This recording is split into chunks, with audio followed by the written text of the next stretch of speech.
what should we do in the context of the specified model requirements task as BAs? So when we talk about modeling of the requirements, creating the models for the solutions based on the requirements, that would potentially mean that we're trying to create charts, create matrices, tables, diagrams, grids, all kinds of mock-ups, sketches, everything.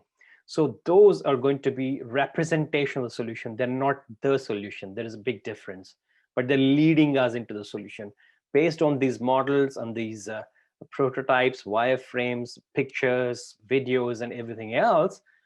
The users and the customers and the stakeholders can get a better view of how the proposed solution would look like, how it could work like, how it would navigate, how you could interact with that. And so the feedback, you can get the feedback from the stakeholders using these models earlier than it was if it were not there. So in the context of, for example, with the agile mode nowadays, you can create a mock-up really quickly. There are a lot of tools out there. You can create actually a proper looking product, proper working product, like the typical website with all its home page, inner page. Click on this and it will open another page. There's a link there. Click on that. There is a pop-up. So you can actually give the feel of as if they're really using the final product. So that sense of, but obviously that is not connected to the database. It's not really the final product, but still it is representative of the final product.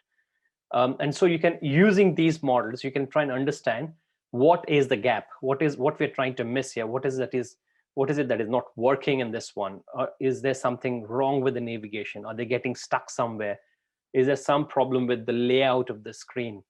Are the set of colors and the fonts used, are they too vibrant, and are they really too shouting?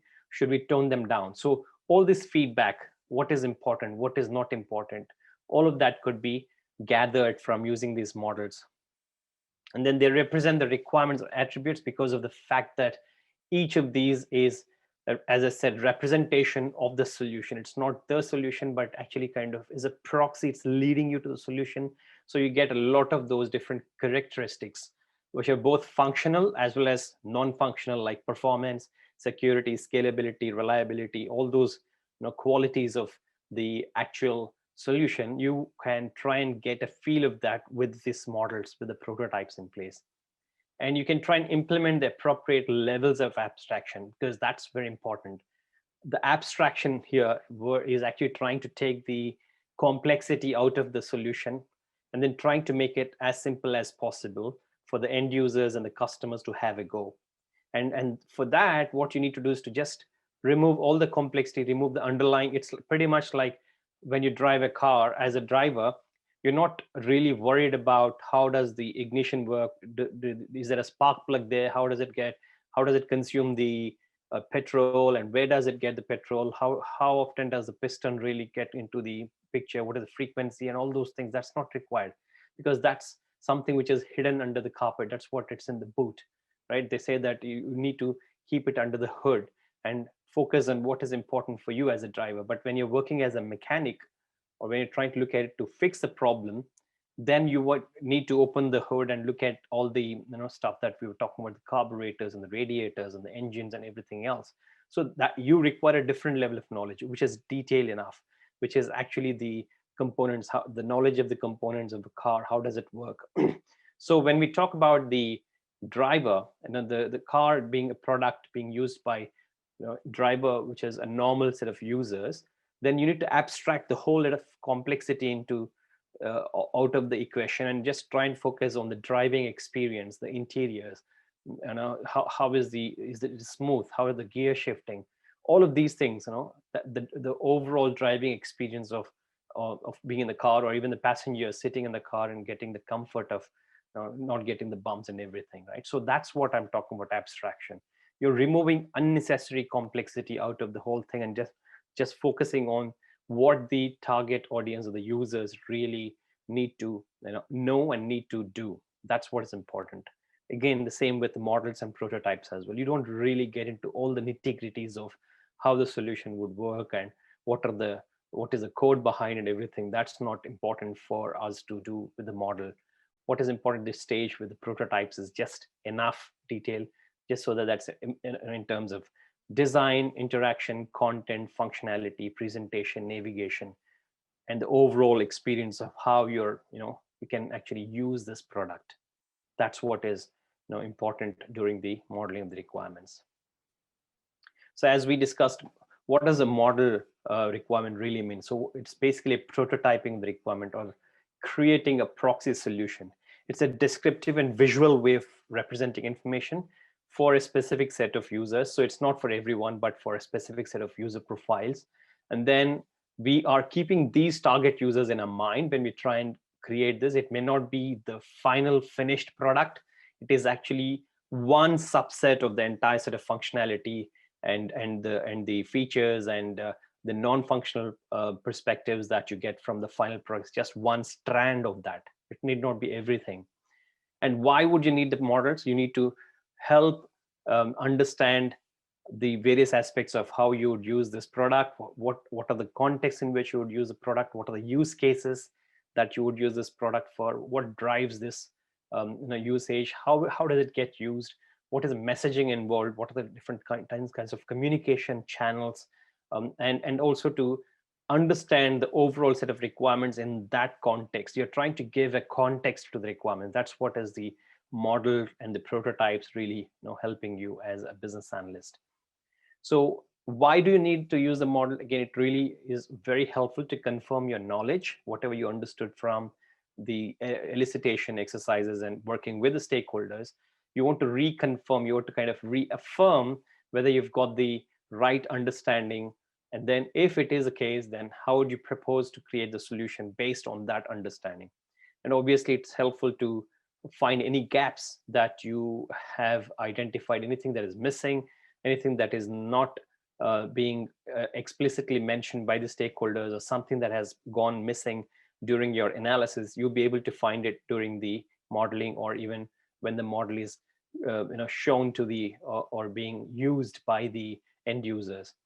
And you can also try and understand if there's any duplication of information, anything that is really repeated, anything that is not required. You can try and identify all of those aspects and can take measures to remove those omissions and commissions, as what we say.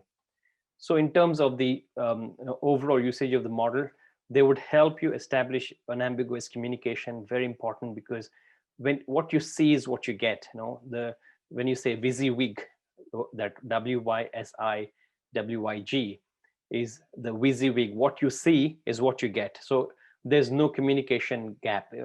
Effectively, you are seeing is believing, as I say. When you see something, when you can actually play around with that, when you use it, you can try and get that experience of how it would really work. And pretty much the same concept in the latest context of mobile applications or apps that we have now is about doing things. It's not just about seeing. So that's why it is called widget. Widget is what I do is what I get. So it's not just about seeing things, but it's also about doing things. So you're clicking on something, you're trying to go to some other place, you're trying to enter some information, it pops up with some data that is helpful for you. So it's all about the journey from the WYSIWYG, what you see is what you get, to widget, what I do is what I get. So essentially, it is also about balancing with doing things and clicking on things and seeing the whole dynamic aspect of it. So you can raise questions, you can try and answer the questions raised by the users. Some of the time they're not really clear. They might ask you, oh, where should I click? What is this here? Where's the search button here? So they're not really clear with the presentation. It's a good place for them to try and raise those questions or get answers and clarifications from us.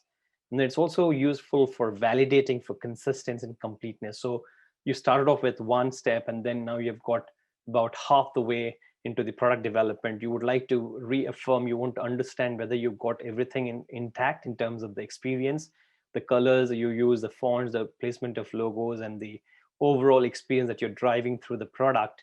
Is it consistent with the initial vision that you have? So you would like to validate that.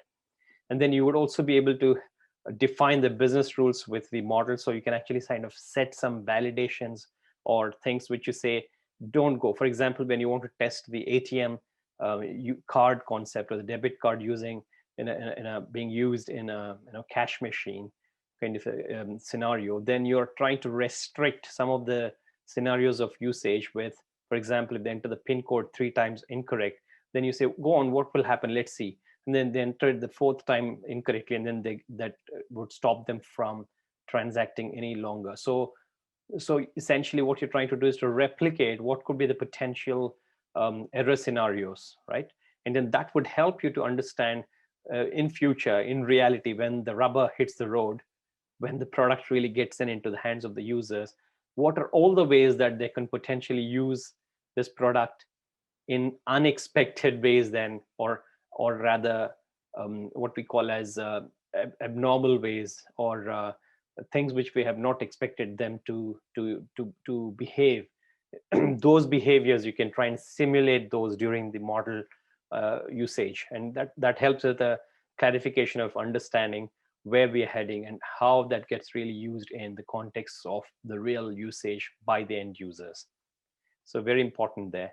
And then there are different formats and different styles and different outputs and outcomes when it comes to modeling. It's not one size fits all. Some people prefer to use matrix kind of a representation, charts, graphs, pictures, videos, whatever you would like to use. It's your comfort level, it's your convenience, and what you're expecting out to get out of that. So for example, matrix and the tables and the grids and all those charts and graphs, they're used when a set of requirements having complex but uniform structure, because it's complex, but you're trying to have some kind of uniformity. There's a structure, there's a method to the madness. An example for this is basically some of the model that we create for financial problem solving. So we create Excel models, and we try and replicate this or simulate these model scenarios with some kind of formulas and calculations and things like that to reflect how that would behave in reality. So that for that purpose, most of the analysts are comfortable with creating the models in Excel spreadsheets, which are basically like a matrix. Some other way of looking at it is basically a pictorial way. So you can create a wireframe in terms of a look and feel to get a feel of how that would look like. So potentially you'll create some kind of boxes and arrows, just some rough outlines in black and white. I do that a lot using OmniGraffle, a lot of sketches, and then there are loads of tools like that. You've got Balsamic for the lower end to the higher end OmniGraffles. You've got Visio in the center, rows. A lot of those kind of things could be used to come up with the rough wireframes of how that would look like. So again, that's very useful, and there's no one size fits all. You can, in fact, you can create your own on the paper. That's what we call as a paper prototype. You can just draw on the paper, rough paper, and then you can also try and use iPad. Nowadays you've got iPads which you can use some of the tools on iPad, like Procreate, which is an app that you could use on iPad. You can use OneNote and kind of those kind of note making things where you can just draw some rough sketches, use the boxes, draw with the Apple Pencil or the stylus, and then connect these different types of images and the text and charts and graphs, all of them in one kind of flow. You've also got mind maps. You can use all of these different kind of modeling tools to be able to connect these different dots and make some meaningful insights, trying to get some meaningful insights out of that different structured ways of documentation. It may be used for requirement traceability. Again, we can use these for traceability of requirements. We can try and say this is where it is connected to, this is what the relationship, the entity relationships.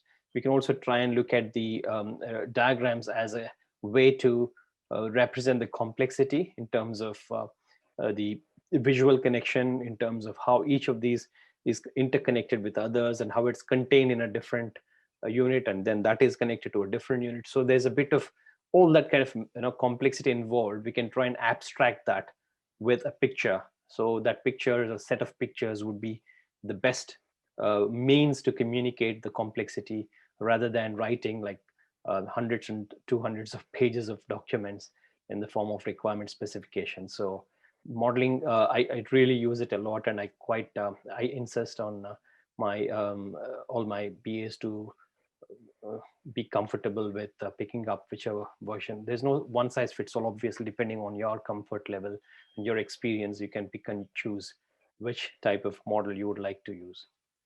And then when it comes to the, once you've got that, models in place, once you've got that kind of understanding, then you start diving deeper and delving deeper and deeper in terms of the requirements. What is it that they really need? What are the real problem statements, real problem definitions? Who is really getting benefited from our solution? How do they use it? What is the context of usage?